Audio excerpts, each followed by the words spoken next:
Very good morning dear students. આપણે last લેક્ચરમાં S વિભાગના તત્વો વિશે કોમન ઇન્ટ્રોડક્શન મેળવ્યું અને એસપી ડી અને એફ વિભાગ વિશે વેરી બ્રીફ ઇન્ફોર્મેશન મેળવી. એસ વિભાગના તત્વો ઓવર થઈ ગયા બાદ આજના લેક્ચરમાં આપણે પી વિભાગના તત્વો એટલે કે પી બ્લોક એલિમેન્ટ વિશે ડિટેલમાં લર્ન કરશું. તો will start now P block element, જેને પી વિભાગના તત્વો કહેવામાં આવે છે. હવે પી વિભાગના તત્વો, જેને પી બ્લોક એલિમેન્ટ્સ કહીએ, આપણે અત્યારે એસ વિભાગના તત્વો એટલે એસ બ્લોક એલિમેન્ટ્સ વિશે લર્ન કર્યું. એના પછી પી વિભાગના તત્વો, જેને પી બ્લોક એલિમેન્ટ્સ કહેવામાં આવે. આવર્ત કોષ્ટકમાં એસ વિભાગના તત્વો સૌથી ડાબી બાજુએ આવેલા છે, ધે આર ધ લેફ્ટમોસ્ટ એલિમેન્ટ. જ્યારે પી વિભાગના તત્વોનું સ્થાન આવર્ત કોષ્ટકમાં સૌથી જમણી બાજુએ આવેલા તત્વોથી બનેલું છે, એટલે they are arranged on a rightmost positions of the periodic table. તો એસ વિભાગ અને પી વિભાગના તત્વોનું આવર્ત કોષ્ટકમાં સ્થાન પૂછાશે. સૌથી ડાબી બાજુએ આવેલા તત્વોને એસ વિભાગના તત્વો કહેવાય, સૌથી જમણી બાજુએ આવેલા તત્વોને પી વિભાગના તત્વો કહેવાય. આવર્ત કોષ્ટકમાં સ્થાન જાણી લીધા બાદ સેકન્ડ ક્વેશ્ચન જે પૂછાય કે what you mean by P block elements or which element is known as a p block elements. So the element in which lastmost electron is entered in a p orbitals, બરાબર.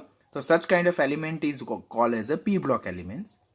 એટલે જે તત્વોમાં છેલ્લો ઉમેરાતો electron જે છે તો તે સૌથી બાહ્યતમ જે કોષ છે તેના પી કક્ષકમાં ઉમેરાતો હોય તેવા તત્વોને શું કહેવામાં આવે છે? પી વિભાગના તત્વો કહેવામાં આવે છે.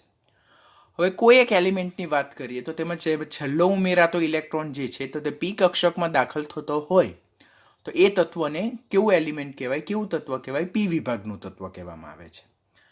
તો પી વિભાગના તત્વોનું આવર્ત કોષ્ટકમાં સ્થાન ખબર પડી ગયું કે સૌથી જમણી બાજુએ આવેલા છે. પી બ્લોક એલિમેન્ટ એટલે શું? કે જેમાં છેલ્લો ઉમેરાતો ઇલેક્ટ્રોન એ પી કક્ષકમાં ઉમેરાય છે તેવા તત્વને પી વિભાગના તત્વો કહે છે. હવે પી પેટા કોષ જે છે તો તે 3 પી કક્ષકો ધરાવે, પીએક્સ, પીવાય અને પીઝેડ. પીએક્સમાં જે છે તો 2 ઇલેક્ટ્રોન સમાય, પીવાયમાં 2 ઇલેક્ટ્રોન સમાઈ શકે અને પીઝેડમાં 2 ઇલેક્ટ્રોન સમાઈ શકે. એમ કુલ પી કક્ષકો જે છે, બરાબર, તો તેમાં કેટલા ઇલેક્ટ્રોન કુલ સમાઈ શકે? 6 ઇલેક્ટ્રોન સમાઈ શકે છે. માટે પી વિભાગના તત્વો જે છે તો તે કુલ 6 સમૂહમાં ડિવાઈડ થયેલા છે, તે સમૂહ નંબર 13 થી 18. તો આપણને ક્વેશ્ચન થાય કે પી વિભાગ કેટલા સમૂહમાં ડિવાઈડ થયેલું છે? તો પી વિભાગ એ 6 સમૂહમાં ડિવાઈડ થયેલું છે. શા માટે 6 સમૂહમાં ડિવાઈડ થયેલું છે? કારણ કે જે પી પેટા કોષ જે છે તો તે 3 સબ ઓર્બિટલ્સ ધરાવે, બરાબર, પેટા કક્ષકો ધરાવે. પીએક્સ, પીવાય અને પીઝેડ પ્રત્યેક કક્ષક જે છે તો તે 2 ઇલેક્ટ્રોન મેક્સિમમ એફર્ટ કરી શકે. તો એવી 3 સબ ઓર્બિટલ્સ છે, પેટા કક્ષકો છે. તો એવા 3 દુના 6 ઇલેક્ટ્રોન સમાઈ શકે કુલ પી કક્ષકોમાં. માટે પી જે વિભાગના તત્વો જે છે તો તે કુલ 6 સમૂહમાં વિભાજિત થયેલા છે અને તે સમૂહ નંબર કેટલા છે? તો તે સમૂહ નંબર 13 થી 18. આ નંબર પણ યાદ રાખવાના રહેશે. તો પી વિભાગમાં કુલ 6 સમૂહ આવેલા છે અને તે સમૂહ નંબર 13 થી 18 નો સમાવેશ થાય છે. પી વિભાગના તત્વો જે છે તેની બાહ્યતમ કોષની સામાન્ય ઇલેક્ટ્રોનની સંરચના શું છે? તો ધેટ ઇઝ NS2NP126. જેમ આપણે એસ વિભાગના તત્વોની સામાન્ય ઇલેક્ટ્રોનની સંરચના NS122 જોયું, તેવી રીતે પી વિભાગના જે તત્વો છે તેને બાહ્યતમ કોષની સામાન્ય ઇલેક્ટ્રોનની સંરચના શું છે? That is NS2NP126. જે એન જે છે તે મુખ્ય ક્વોન્ટમ આંકનો નિર્દેશ કરે, આવર્ત નંબરનો નિર્દેશ કરે. જે તે તત્વ જે આવર્તમાં આવેલું હોય તે મુખ્ય ઉર્જા સ્તરનો નિર્દેશ કરે છે અને તે 2 થી 7 હોઈ શકે, બરાબર. તો આમ પી વિભાગ એ કેટલા આવર્તમાં વિભાજિત થયેલું છે? તો 2, 3, 4, 5, 6 અને 7 એમ છેલ્લા 6 આવર્તમાં પી વિભાગનું તત્વ એ પહેલા આવર્તમાં આવેલું નથી. ખાસ કાળજી રાખજો. કોન્ટ્રાવર્શિયલ ક્વેશ્ચન ફોર નીટ સ્ટુડન્ટ્સ. પી વિભાગના તત્વો એ સમૂહ 13 થી સમૂહ 18 એમ 6 સમૂહમાં ડિવાઈડ થયેલા છે અને આવર્ત નંબર 2 થી લઈને આવર્ત નંબર 7 એમ એ લોકો 6 આવર્તમાં ડિવાઈડ થયેલા છે. ખાસ યાદ રાખજો, 6 સમૂહ અને 6 આવર્તમાં વિભાજિત થયેલા. કયા સમૂહ નંબર? 13 થી 18 એમ 6 સમૂહ. અને કેટલા આવર્ત? તો 2 થી 7. આવર્ત નંબર 1 જે છે તો તેમાં હાઇડ્રોજન અને હિલિયમનો નિર્દેશ થાય. પી વિભાગનું કોઈ પણ તત્વ એ પહેલા આવર્તમાં પીરિયડ નંબર 1માં આવેલું નથી, કાળજી રાખજો. હવે પી વિભાગમાં કુલ કેટલા તત્વો આવેલા છે? તો 36 તત્વોનો સમાવેશ થાય છે, જેમાં હિલિયમને કન્સિડર કરવામાં આવતું નથી. Very important question for NEET exam. બરાબર, this is also very important exam question for NEET exam કે પી વિભાગમાં કુલ કેટલા તત્વો આવેલા છે? 36 તત્વો. આપણે એસ વિભાગમાં કુલ કેટલા તત્વો જોયા? 14 તત્વો જોયા. તેમાં હાઇડ્રોજનને હિલિયમનો સમાવેશ કર્યો એસ વિભાગના તત્વો. ઇવન સમૂહ 1 જે છે, જેને આલ્કલી ધાતુ તત્વો કહેવાય, તે 6 તત્વો ધરાવે. સમૂહ 2 ને આલ્કલાઇન અર્થ ધાતુ તત્વો, જેને આલ્કલાઇન અર્થ મેટલ્સ કહેવાય, તે 6 તત્વો. એમ 6 ને 6 12 ને હાઇડ્રોજન અને હિલિયમ એમ 2, તો 14 તત્વો ધરાવે. એવી રીતે પી વિભાગ કુલ 36 તત્વોનો સમાવેશ કરે, જેમાં હિલિયમને કન્સિડર કરવામાં આવતું નથી. શા માટે હિલિયમને કન્સિડર કરવામાં આવતું નથી? બિકોઝ હિલિયમ જે છે તેની ઇલેક્ટ્રોનીય સંરચના તો શું છે? હિલિયમની ઇલેક્ટ્રોનીય સંરચના તો 1s2 છે.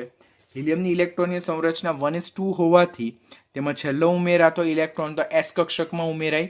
તો એસ કક્ષકમાં ઉમેરાય તો હિલિયમને એસ વિભાગનું તત્વ કન્સિડર કરી શકાય.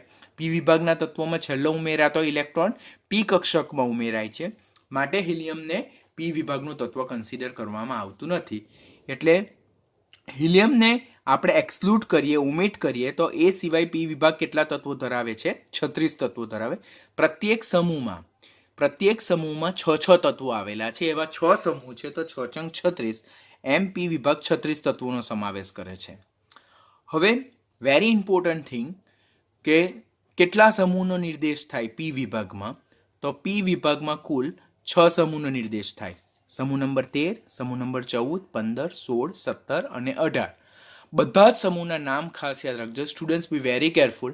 આપણી ટેક્સ્ટબુકમાં જે કન્ટેન્ટ આપેલું છે તે બહુ સુપરફિશિયલી આપેલું છે, and that is not only important for your NEET exam, and that is not only sufficient. You have to read many extra point as well. તો હું જેટલી બી એક્સ્ટ્રા વસ્તુ કરાવું છું તો ટેક્સ્ટબુકમાંથી રીડ કરવા કરતાં, yes you can go through textbook as well, but that is not sufficient for your NEET exam. બરાબર? તો હું જેટલું બી એક્સ્ટ્રા વસ્તુ કરાવું છું તો મારા જે કંઈ ચેપ્ટર છે તેનું બધું જ કન્ટેન્ટ મારા પીડીએફમાંથી જ તમારે કમ્પલસરી લર્ન કરવાનું. Because I have already refer many books for your NEET exam, and I have refer many question for your NEET exam, and that is not sufficient as per textbook. તો આ બધા point ટેક્સ્ટબુકમાં જેટલા છે તેના માટે sufficient નથી. You have to learn many extra point as well. તો જેટલું બી એક્સ્ટ્રા કરાવું છું તે સાથે સાથે કરતા જજો. સમૂહ નંબર જોઈએ તો પી વિભાગ કુલ 6 સમૂહમાં ડિવાઈડ થયેલો છે. આપણે અત્યારે જોયું. બધા સમૂહના નામ યાદ રાખવાના. 13મા સમૂહને બોરોન સમૂહ કહેવાય. શા માટે? બિકોઝ એનું પ્રતિનિધિ તત્વ એ બોરોન છે. 14મા સમૂહને કાર્બન સમૂહ કહેવાય. શા માટે? બિકોઝ એનું પ્રતિનિધિ તત્વ કાર્બન છે. 15મા સમૂહને નાઇટ્રોજન સમૂહ કહેવાય, બિકોઝ એનું પ્રતિનિધિ તત્વ નાઇટ્રોજન છે. એને જ નિકોજન પણ કહેવામાં આવે. નિકોજન એટલે સફોકેશન, ગૂંગળામણ કરતા તત્વો. હા, ખાસ યાદ રાખજો. ઓલરેડી 12મા ધોરણમાં એના વિશે હું તમને સમજાવીશ. ગૂંગળામણ કરતા તત્વો, the element which produce suffocation on inhalation, એટલે કે જે આપણને સફોકેશન કરે, ગૂંગળામણ કરે, એવા તત્વોને શું કહેવાય? નિકોજન. તો ક્વેશ્ચન પૂછે, from the given below which group is known as a pnictogen family? તો that is called as a group 15. સમૂહ 15 ને નિકોજન ફેમિલી કહેવાય. ને pnictogen means suffocation creating elements, ગૂંગળામણ કરતા તત્વો. 16મા સમૂહને ઓક્સિજન સમૂહ ઓર એને જ ચાલ્કોજન કહેવાય. ચાલ્કોજન, વાય ચાલ્કોજન? કારણ કે 16મા સમૂહના તત્વો જે છે તે ઓક્સિજન અને સલ્ફર જેવા વિદ્યુત ઋણમય તત્વો સાથે ઓર મટીરિયલ ફોર્મમાં વધારે જોવા મળે. That's why they are called as a chalcogen. એ પણ લેટર ઓન આપણે ડિટેલમાં લર્ન કરશું. 17મા સમૂહને હેલોજન સમૂહના તત્વો, સોલ્ટ પ્રોડ્યુસર, ક્ષાર ઉત્પન્ન કરતા તત્વો કહેવાય. અને 18મા સમૂહના તત્વો જેને એરોજન્સ કહેવાય. Aerogens that means they are mainly found in air, મુખ્યત્વે હવામાંથી મળી આવે. ઉમદા વાયુ તત્વો, નિષ્ક્રિય વાયુ તત્વો, રેર એલિમેન્ટ્સ, એટલે કે એમની માત્રા ઘણી ઓછી છે. That's why they are called as a rare elements. શા માટે નિષ્ક્રિય વાયુ તત્વો તે હું તમને લેટર ઓન એક્સપ્લેન કરીશ આજના લેક્ચરમાં જ. હવે 13 થી 18 જે સમૂહ છે તેને બાહ્યતમ કોષની ઇલેક્ટ્રોનીય સંરચના શું છે? તો NH2NP1. બરાબર. ઇનર કોર નથી, હું અહીંયા ઇનર કોરની નથી વાત કરતો. હું અહીંયા બાહ્યતમ કોષની ઇલેક્ટ્રોનીય સંરચના વિશે વાત કરું છું. તો અહીંયા NH2NP1, અહીંયા NH2NP2, અહીંયા NH2NP3, અહીંયા NH2NP4, અહીંયા NH2NP5, અહીંયા NH2NP6. What is going to change? C, very easy. ખાલી આપણે એક નંબરનું એડિશન કરતા જવાનું છે. 6 સમૂહના તત્વોની બાહ્યતમ કક્ષાની ઇલેક્ટ્રોનની સંરચના રેડી થઈ ગઈ, જે 12માં પણ તમારો પીછો નથી છોડવાની. તો પી વિભાગના તત્વોમાં 13મા સમૂહની બાહ્યતમ કક્ષાની ઇલેક્ટ્રોનની સંરચના NH2NP1 એટલું યાદ રહી ગયું. પછી તો બસ તમારે એક પ્લસ કરતા જવાનું છે. મેં લાસ્ટ લેક્ચરમાં પણ તમને ઓલરેડી સમજાવ્યું છે, આ લેક્ચરમાં પણ ઓલરેડી સમજાવ્યું છે કે as we move from left to right in a same period, કોઈપણ સમાન આવર્તમાં જેમ આપણે ડાબી બાજુથી જમણી બાજુ તરફ જઈએ તેમ પરમાણુ ક્રમાંકમાં +1નો ક્રમશઃ વધારો થાય છે. there is a successive increment of +1 charge in a nucleus. એટલે કે જેમ આપણે આવર્તમાં ડાબીથી જમણી બાજુ તરફ જઈએ તેમ પરમાણુ ક્રમાંકમાં ક્રમશઃ એકનો વધારો, આના પછી આમાં એકનો વધારો, આના પછી આમાં એકનો વધારો, આના પછી આમાં એકનો વધારો, આના પછી આમાં એકનો વધારો, આના પછી આમાં એકનો વધારો, અને પ્રોટોનની સંખ્યામાં પણ કેન્દ્રમાં +1નો ક્રમશઃ વધારો થતો જાય છે. આ પોઈન્ટ યાદ રાખજો, બિકોઝ પાછળથી પરમાણવીય ગુણધર્મો એટલે એટોમિક પ્રોપર્ટી જુદા જુદા એલિમેન્ટને લર્ન કરશું ત્યારે આ સ્ટેટમેન્ટ આપણને બધી જ જગ્યાએ કામ લાગવાનું છે, because that is a very important statement. હવે બાહ્યતમ કોષમાં જો ઇલેક્ટ્રોનની સંરચના જાણી લીધી, તો બાહ્યતમ કોષમાં એટલે કે બાહ્યતમ કક્ષકોમાં ઇલેક્ટ્રોનની સંખ્યા કેટલી છે? તો જો 2 ને 1 3, અહીંયા 2 ને 2 4, અહીંયા 3 ને 2 5, અહીંયા 4 ને 2 6, અહીંયા 5 ને 2 7, અને અહીંયા 6 ને 2 8. જો ઇલેક્ટ્રોનની સંરચના તમને યાદ હોય તેના બેઝ પરથી કયું તત્વ કયા સમૂહનું અને કયા આવર્તનું છે તે તમે જાણી શકો છો. કે જો સપોઝ કોઈ એક તત્વની ઇલેક્ટ્રોનની સંરચના 2s2p5 મેન્શન કરેલી હોય તો તમે જુઓ કે 2s2p5 દેટ મીન્સ NH2NP5, તો તે સમૂહ 17નું તત્વ છે. હવે 2 તો 2 તે આવર્ત નંબર 2 સૂચવે છે, માટે એ બીજા આવર્તનું તત્વ હશે. તો આ રીતે તમને એલિમેન્ટ પૂછાશે, તમને ઇલેક્ટ્રોનની સંરચના પરથી જે તે તત્વ કયા સમૂહનું અને કયા આવર્તનું છે તે ક્વેશ્ચન પૂછાય છે, તો એના માટે તૈયારી રાખવાની આપણે. તો સમૂહ નંબર 13 માંથી જો આપણે 10 બાદ કરીએ તો જે સંખ્યા મળે તે એની બાહ્યતમ કક્ષકોમાં રહેલી ઇલેક્ટ્રોનની સંખ્યા દર્શાવે. કે જેમ કે 13 - 10 કરો તમે તો તમને 3 મળે, આમાં 14 - 10 કરો તો તમને 4 મળે, અહીંયા 15 - 10 કરો તો તમને 5 મળે, અહીંયા 16 - 10 કરો તો તમને 6 મળે, અહીંયા 17 - 10 કરો તો તમને 7 મળે, અને અહીંયા 18 - 10 કરો તો તમને શું મળશે? 8 મળશે. આમ જે તે પી વિભાગના જે તે સમૂહમાંથી 10 બાદ કરતા જે સંખ્યા મળે તો તે સમૂહમાં બાહ્યતમ કક્ષકમાં રહેલા ઇલેક્ટ્રોનની સંખ્યાનો નિર્દેશ કરે છે. એટલે એ પ્રમાણે પણ તમે કહી શકો, ઓર બાહ્યતમ કક્ષાની ઇલેક્ટ્રોનની સંરચના યાદ રાખીને પણ તમે એ આન્સરને જસ્ટિફાય કરી શકો છો. હવે પી વિભાગ આપણે જોયું તો તે 6 સમૂહ અને 6 આવર્તમાં વિભાજિત થયેલું છે. સમૂહ નંબર કેટલા? 13 થી લઈને 18 સુધી, અને આવર્ત નંબર 2 થી લઈને 7 સુધી. હવે જુદા જુદા તત્વો વિશે લર્ન કરીએ. અહીંયા જોવાનું કે હિલિયમ જે છે તેની ઇલેક્ટ્રોનની સંરચના 1s2 છે. તો તમને એમ થાય કે સર તો એને સમૂહ 18માં કેમ પ્લેસ કર્યું? તો હિલિયમ 1s2 ઇલેક્ટ્રોનની સંરચના ધરાવે, જેની જે કક્ષક છે એસ કક્ષક છે તે સંપૂર્ણ ભરાયેલી છે, એટલે એના જે ગુણધર્મો જે છે તે 18મા સમૂહના અન્ય તત્વોની સાથે સિમિલર છે. માટે ઓલરેડી આવર્ત કોષ્ટકમાં એમ કીધું કે સમાન ગુણધર્મો ધરાવતા તત્વોને આપણે એક સમૂહમાં મૂકવા જોઈએ. માટે હિલિયમનો આપણે સમાવેશ શેમાં કરીએ છીએ? પી વિભાગમાં. અને હિલિયમનો સમાવેશ પી વિભાગમાં નહીં પરંતુ 18મા સમૂહમાં પહેલા આવર્તમાં કરીએ છીએ. ભલે એને 18મા સમૂહમાં પ્લેસ કરેલું છે પણ એ એસ વિભાગનું તત્વ છે, પી વિભાગનું તત્વ નથી. કન્સિડર કરજો, ભલે એને 18મા સમૂહમાં પહેલા આવર્તમાં મૂકેલું છે તો પણ તે પી વિભાગનું તત્વ નથી, તે એસ વિભાગનું તત્વ છે. શા માટે એને 18મા સમૂહમાં મૂક્યું? બિકોઝ એની ઇલેક્ટ્રોનની સંરચના સંપૂર્ણ ભરાયેલી છે અને તે 18મા સમૂહના અન્ય તત્વો જેવા ગુણધર્મો ધરાવે છે. માટે ગુણધર્મોમાં સામ્યતા ધરાવતા સમૂહ 18ના તત્વો સાથે હિલિયમને પહેલા આવર્તમાં મૂકેલું છે. હવે આવર્ત નંબર 2 થી લઈને આપણે ક્યાં સુધીની વાત કરવાની? 2 થી લઈને આપણે 7 સુધીની વાત કરવાની.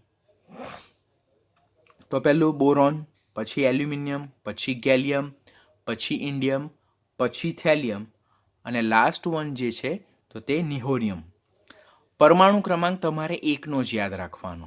પરમાણુ ક્રમાંક એકનો જ યાદ રાખવાનો. 5, જે મેં ઓલરેડી તમને લાસ્ટ લેક્ચરમાં સમજાવ્યું કે 8, 18, 18, 32, 32નું એડિશન યાદ રાખવાનું.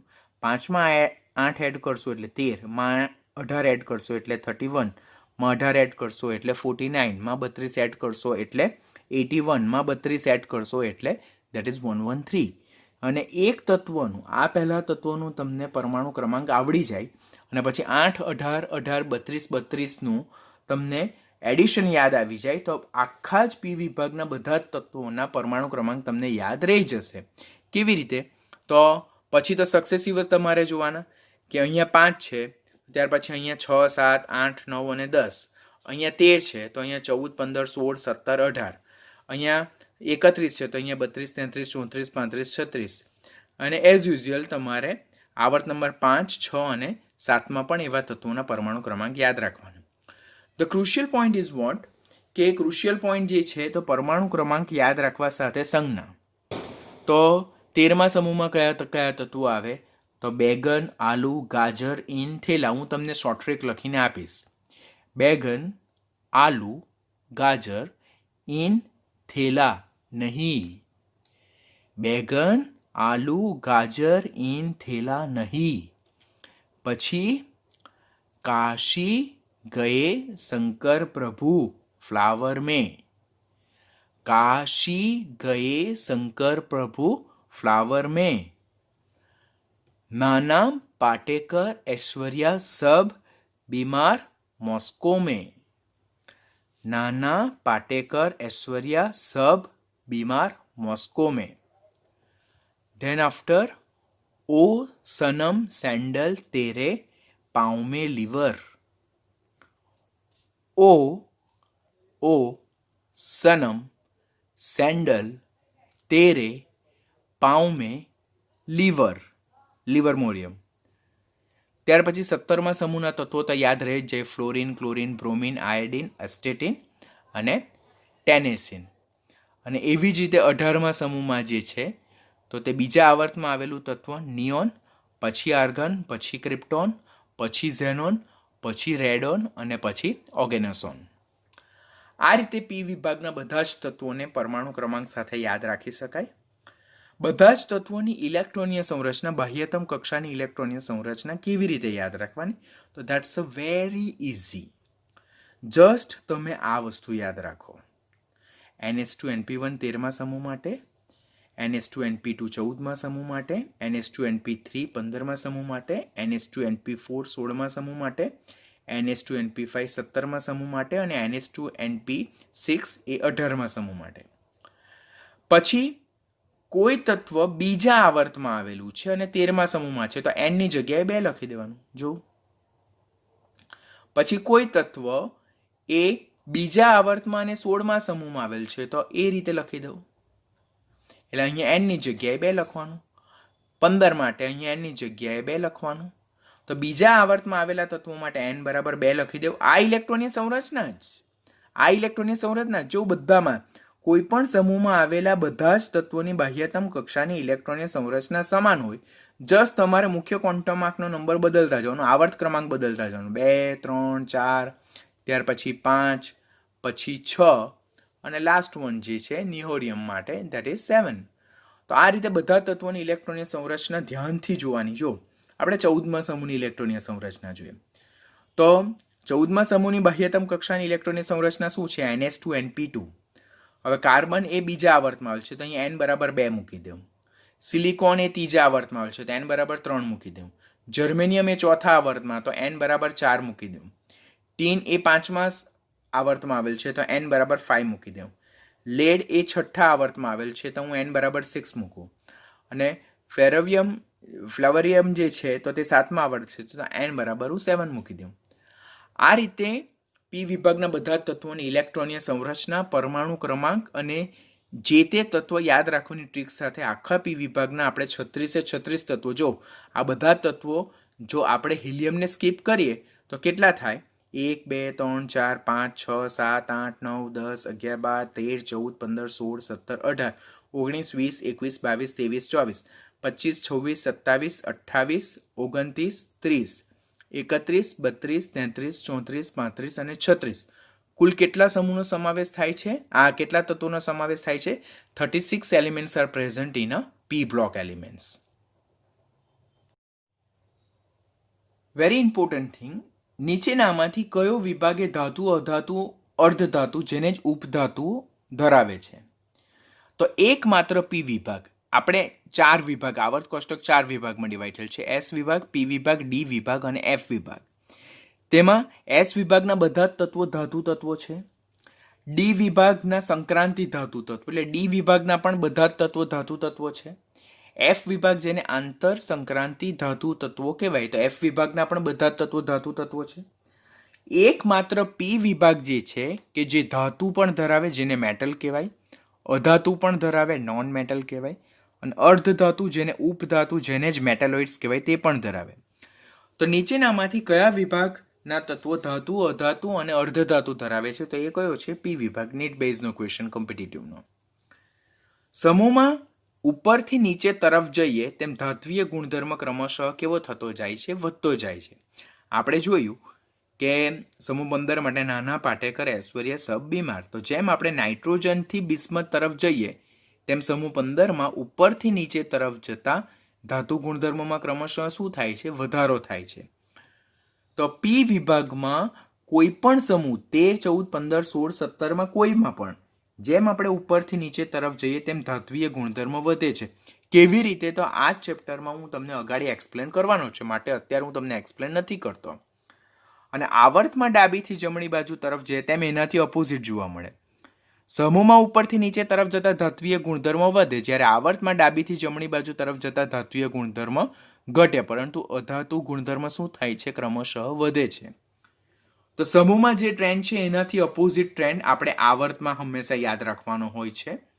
અને આવર્તમાં ડાબીથી જમણી બાજુ તરફ જતા જેમ ધાત્વીય ગુણધર્મ ઘટે તેમ અધાતુ ગુણધર્મ વધતો જાય. માટે કાર્બન 14મા સમૂહનું, નાઇટ્રોજન 15મા સમૂહનું, ઓક્સિજન 16મા સમૂહનું અને ફ્લોરિન એ 17મા સમૂહનું તત્વ છે. તો કાર્બન, નાઇટ્રોજન, ઓક્સિજન અને ફ્લોરિન, એટલે જેમ આપણે આવર્તમાં ડાબીથી જમણી બાજુ તરફ જઈએ તેમ અધાતુ ગુણધર્મોમાં વધારો થાય. માટે ફ્લોરિન જે છે તો તે સક્રિય અધાતુ તત્વ છે. સક્રિય અધાતુ તત્વ. સેમ ક્વેશ્ચન કોમ્પિટિટિવની એક્ઝામમાં પૂછાયેલો છે કે નીચેના 4 તત્વોમાંથી કયું સૌથી કા પ્રબળ અધાતુ તત્વ છે? તો તે કયું છે? ફ્લોરિન છે. અને સૌથી કા ઓછું અધાતુ તત્વ આ 4માં તો તે છે કાર્બન. કેમ? તો આવર્તમાં ડાબીથી જમણી બાજુ તરફ જતા અધાતુ ગુણધર્મોમાં વધારો થાય, માટે આનો અધાતુ ગુણધર્મ સૌથી કા વધારે. Why it is happen? So તેનું રીઝન હું તમને જ્યારે ધાતુ, અધાતુ અને અર્ધધાતુ ગુણધર્મ શીખવીશ આ ચેપ્ટરમાં, ત્યારે હું તમને ડિટેલમાં એક્સપ્લેન કરીશ. આમ પી વિભાગના તત્વોની જો વાત કરીએ આપણે, તો સમૂહ 13 થી 18 તરફ જતા ધાતુ તત્વોની સંખ્યા ઘટતી જાય અને અનુક્રમે અધાતુ તત્વોની સંખ્યા ક્રમશઃ કેવી થતી જાય છે? વધતી જાય. કારણ કે આવર્તમાં ડાબીથી જમણી બાજુ તરફ જતા તો ધાતુ ગુણધર્મ ઘટે અને અધાતુ ગુણધર્મ વધે, માટે ધાતુ તત્વોની સંખ્યા ઘટતી જાય અને અધાતુ તત્વોની સંખ્યા વધતી જાય. આમ પી વિભાગના તત્વોમાં ધાતુ તત્વો કરતાં અધાતુ તત્વોની સંખ્યા વધુ જોવા મળે છે. સ્ટેટમેન્ટ ટ્રુ અને ફોલ્સને લગતા ક્વેશ્ચનમાં આ ક્વેશ્ચન જે બધા છે તો તે કોન્ટ્રોવર્શિયલ ક્વેશ્ચન તરીકે હંમેશા પૂછાય, જેમાં સ્ટુડન્ટને ઘણું યાદ રાખવાનું હોય અને એક સાચા આન્સર પર પહોંચતા એ લોકોને ઘણી વાર લાગતી હોય, તો એ તમારે અહીંયા તૈયારી રાખવાની. રીઝન, એક્સપ્લેનેશન હું તમને ધાતુ, અધાતુ, અર્ધધાતુ ગુણધર્મોમાં ડિટેલમાં એક્સપ્લેન કરીશ. હવે આપણે હિલિયમ વિશે જોયું કે હિલિયમ જે છે તેને સમૂહ 18માં મૂકેલું છે તો પણ એને પી વિભાગનું તત્વ કન્સિડર કરવામાં આવતું નથી. તો એનું રીઝન શું છે કે હિલિયમનો પરમાણુ ક્રમાંક 2 છે, એની ઇલેક્ટ્રોનની સંરચના 1s2 છે, જે સંપૂર્ણપણે ભરાયેલી છે. માટે તેના ગુણધર્મો જે છે તે સમૂહ 18ના જે તત્વો જે છે તેને મળતા આવે. માટે હિલિયમને સમૂહ 18માં પ્રથમ આવર્તમાં સ્થાન આપવામાં આવે છે. પરંતુ હિલિયમ એ એસ વિભાગનું તત્વ છે, કારણ કે તેમાં છેલ્લો ઇલેક્ટ્રોન એ એસ કક્ષકમાં ઉમેરાય છે. આમ હિલિયમને ભલે આપણે 18મા સમૂહમાં મૂકવામાં આવતું હોય તો પણ તેનો છેલ્લો ભરાતો ઇલેક્ટ્રોન એ એસ કક્ષકમાં ઉમેરાય છે, પી કક્ષકમાં નથી ઉમેરાતો. માટે હિલિયમને 18મા સમૂહમાં મૂકવામાં આવેલું હોવા છતાં પણ પી વિભાગનું તત્વ ગણવામાં આવતું નથી. આમ પી વિભાગમાં હિલિયમને જો આપણે બાદ કરીએ, એક્સક્લુડ કરવું એટલે બાદ કરવું, ગણતરીમાં ન લેવું, તો એમ કરતાં જે પી વિભાગમાં કુલ 36 તત્વો આવેલા છે, કારણ કે કુલ 6 સમૂહ આવેલા, પ્રત્યેક સમૂહમાં 6 તત્વો આવેલા, તો 6 × 36 તત્વોનો સમાવેશ થાય છે. સમૂહ 18ની જો વાત કરીએ તો પી વિભાગનું જે સમૂહ 18 જે છેલ્લો સમૂહ છે તેના તત્વોની બાહ્યતમ કક્ષાની ઇલેક્ટ્રોનની સંરચના NH2NP6 છે, જે સંપૂર્ણ ભરાયેલી છે. બીકોઝ એસ કક્ષક વધુમાં વધુ 2 ઇલેક્ટ્રોન સમાવી શકે અને પી કક્ષક વધુમાં વધુ 6 ઇલેક્ટ્રોન સમાવી શકે. આમ સમૂહ 18ના તત્વોની બાહ્યતમ કક્ષાની ઇલેક્ટ્રોનીય સંરચના NH2NP6 છે, જે સંપૂર્ણ ભરાયેલી કક્ષકો છે, જે સૌથી મોસ્ટ સ્ટેબલ ઇલેક્ટ્રોનિક કન્ફિગ્યુરેશન છે, અતિસ્થાયી ઇલેક્ટ્રોનીય સંરચના છે, અને જેમાંથી આપણે હવે આ અતિસ્થાયી ઇલેક્ટ્રોનીય સંરચના છે it is already stable one, તેમાં ઇલેક્ટ્રોન ઉમેરવું કે ઇલેક્ટ્રોન દૂર કરવું આપણા માટે કેવું થઈ જાય, ખૂબ જ ડિફિકલ્ટ થઈ જાય. માટે ઉમદા વાયુ તત્વો જે છે, સમૂહ 18ના તત્વો જે છે, તેમની પ્રતિક્રિયાત્મકતા રિએક્ટિવિટી ખૂબ જ ઓછી છે. માટે 18મા સમૂહના તત્વોને આપણે નિષ્ક્રિય વાયુ તત્વો, ઉમદા વાયુ તત્વો ઓર રેર એલિમેન્ટ્સ ઓર એરોજન પણ કહેવાય. શા માટે સમૂહ 18ના તત્વોને નિષ્ક્રિય વાયુ તત્વો કહેવાય? આના બેઝ પર રીઝન નીટની એક્ઝામમાં પૂછાયેલું છે. તો સમૂહ 18ના તત્વોની બાહ્યતમ કક્ષાની ઇલેક્ટ્રોનની સંરચના NH2NP6 છે. બાહ્યતમ કક્ષામાં 8 ઇલેક્ટ્રોન ઓલરેડી ભરાયેલા છે. અષ્ટકનો નિયમ પૂર્ણ થઈ ગયેલો છે.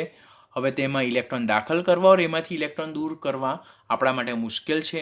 માટે તેઓ ઇલેક્ટ્રોન ગુમાવવાની કે મેળવવાની વૃત્તિ રાખતા નથી.